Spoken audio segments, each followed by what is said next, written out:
Hi, my name's Heidi, and I want to talk to you guys today about something I call my BlueHell.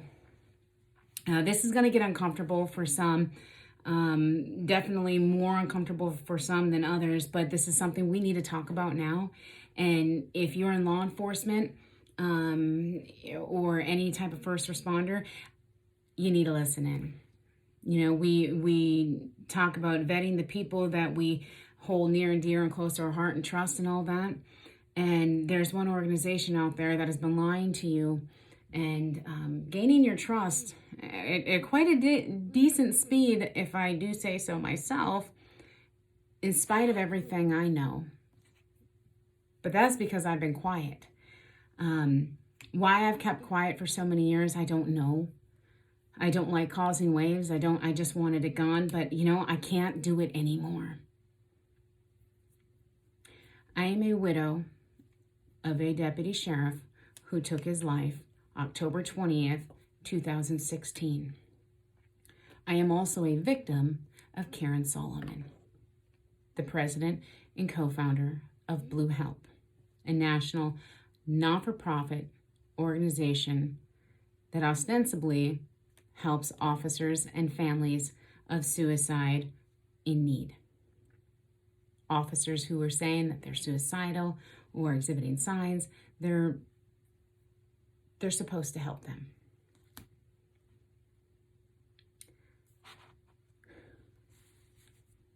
When I started with BlueHelp, it was because I needed to do something with the pain that I had. That's who I am.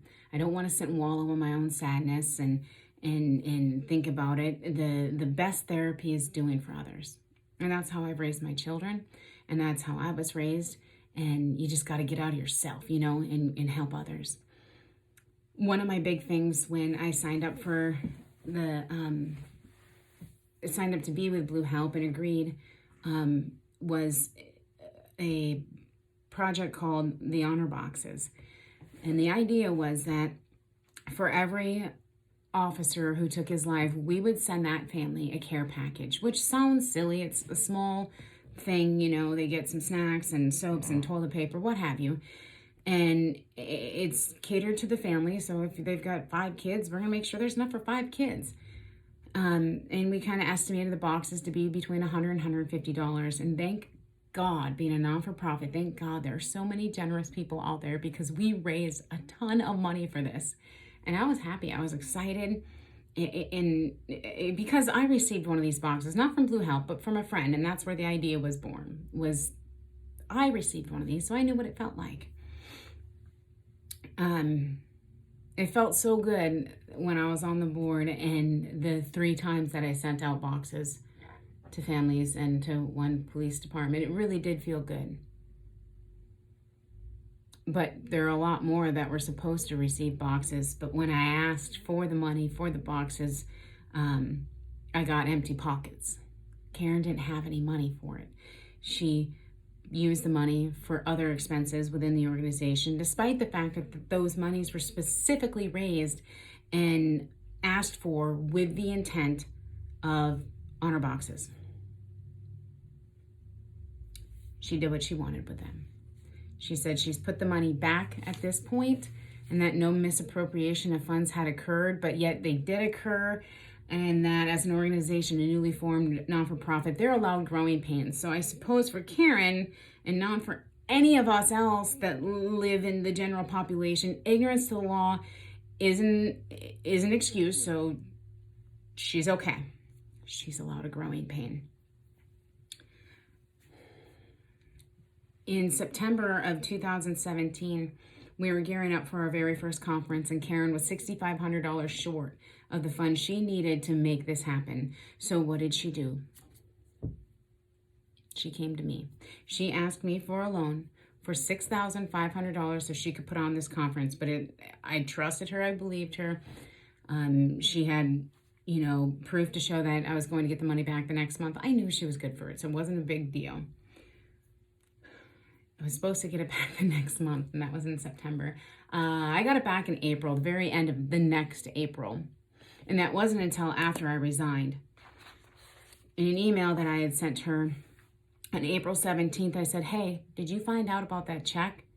I thought you said it came in. She said, remember I had to go to the bank and cash it to get a check made to you Saturday to mail? You should have it soon. And she said, what? Did you quit your stripper job? Hard up for cash? Karen said that to me. You quit your stripper job and are hard up for cash. So then, a couple days later, I resigned from the organization for the second time.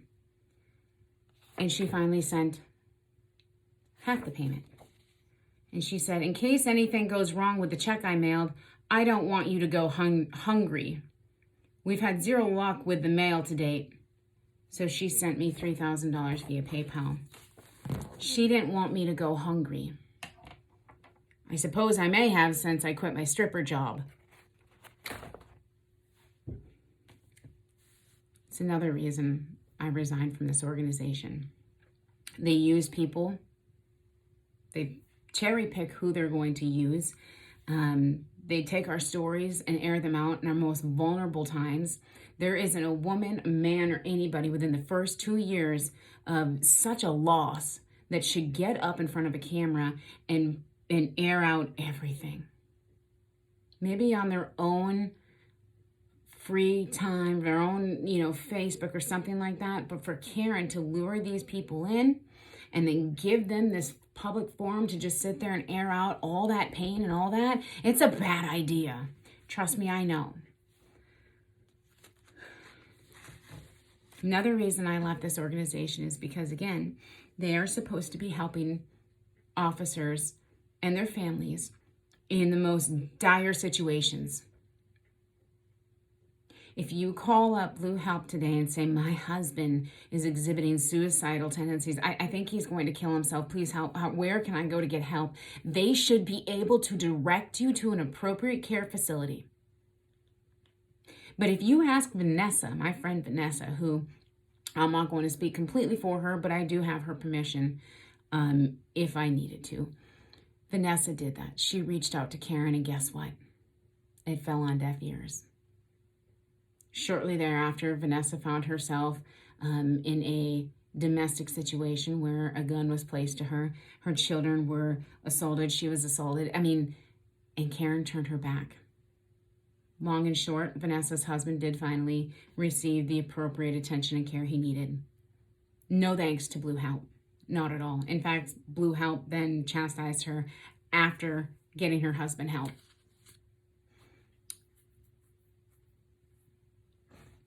Probably the most upsetting reason why I left BlueHelp was because at that conference that I helped sponsor, apparently, well, not sponsor because it was a loan, but at that conference there was an officer who became very emotional after listening to a lot of the stuff that we presented.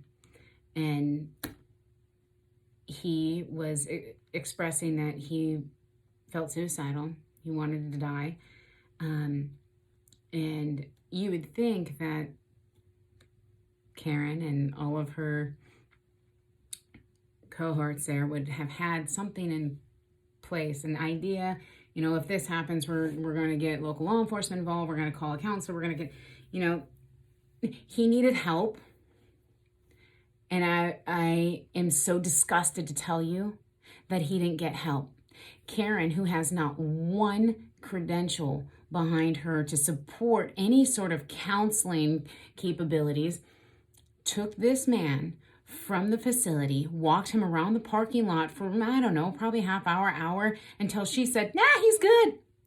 All while another board member or advisory member, I'm not sure what he was at that point, went up to this officer's room, removed his firearm, took it from him, rummaged through his stuff, went back to the rest of the board and told the board about the stuff this officer had in his room, and kept the officer's gun from him until the next day or the following day when he gave it back, because even though they both lived hours away, serendipitously, they lived in close proximity to one another. I asked BlueHelp a couple days ago if they had been in contact with this individual. knowing already that they hadn't, because I've been in contact with them. Not once, not one time did anybody from that organization reach out to that officer after removing his firearm from him and failing to render him appropriate care. Why hasn't anybody talked about this beforehand? Well, I tell you one reason why nobody has. Because Karen is a bully. She's aggressive. She acts on emotion. She's not a leader. She is mean. I have so many widows that are standing behind me that are afraid to actually speak because of the retaliation that they're going to receive from Karen. At this point in time, I don't give a damn. I don't care. I am sick and tired of hearing more and more stories. I brought all of this to the attention of BlueHelp a couple of weeks ago with the very clear request that Karen be removed as president of BlueHelp. I do not want to tear the organization down. I believe the organization can and is doing wonderful things, but they can't continue with a leader like that. If anybody thinks someone who has done even one of these things is capable of leading an organization like BlueHelp, then they're crazy. Then you're Karen. If Karen had any integrity about her, she would step down on her own. However, the board could vote her off, but I don't see them doing that. Because once I brought all this to their attention, you know what they did? They created a bullshit survey and sent it out to the mass public to pad the bad complaints that they have against them. Well, we're going to get a whole bunch of good complaints fielded in here, and then that's going to be able to cover up this bad stuff. How in the hell do you cover up failing to give a suicidal officer the appropriate care and help he needs? How's a survey going to fix that?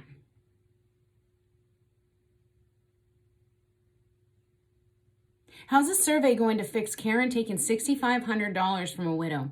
And I'm not saying I'm a victim. It's the pride that I have over being such a strong, independent, motivated woman to sit here and tell you that I know I was manipulated. It kicks me in my gut.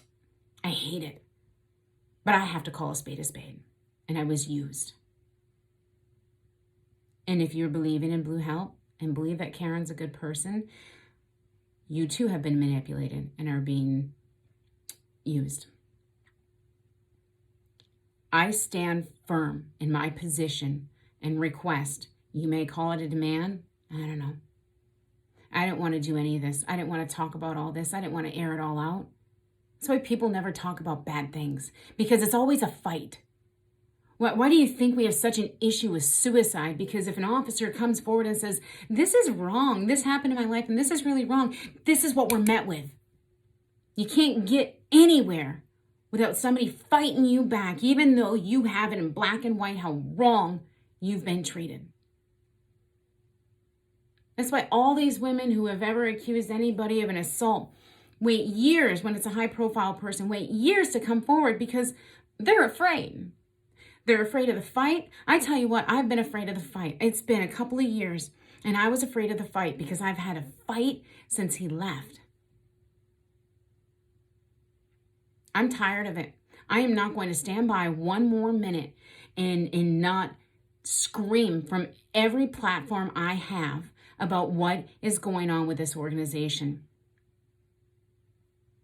This is only the first part. There's much more to come. I wanted to get it all out in one video, but my God, you and I both don't have the time right now. But for right now, if you don't believe me with some of the things I talked about, especially with the honor boxes, go to their website, look at their taxes. It's in black and white. They say how many honor boxes they sent out. The money for the loan, anybody out there doesn't believe me, email me. I'll send you copies of everything. Whatever you want, if you need, not that I think I need to prove a damn thing to anybody, because Karen, you're not going to get on here and deny any of this, because you know you can't, right? Step down, Karen Solomon, because I'm not going to rest until you do. Thank you.